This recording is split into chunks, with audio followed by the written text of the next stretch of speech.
एक चींटी कहीं जा रही थी कि रास्ते में उसे तिधा मिला।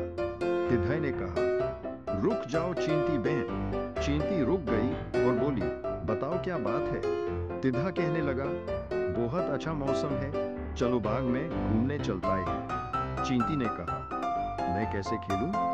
मेरे बहुत काम है। जब बरसात आएगी तो छोटी चींटियां क्या करेंगी? तिधा बोला, ठीक है, मैं तो चला बाग में ठंडी हवा लेने।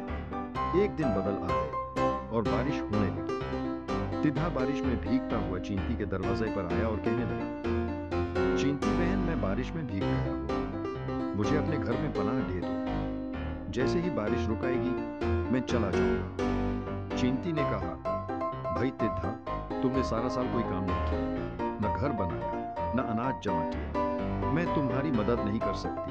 सुस्ती का यही अंजाम है। तिधा बेचारा गिड़गिड़ाया तो चींटी ने उसे थोड़े से चावल खाने को दे। तिधा मुंह लटका के वहां से चला गया। इसीलिए दोस्तों, हमें कभी सुस्ती नहीं करनी चाहिए और अपने सारे काम वक्त पर मुकम्मल कर लेने चाहिए।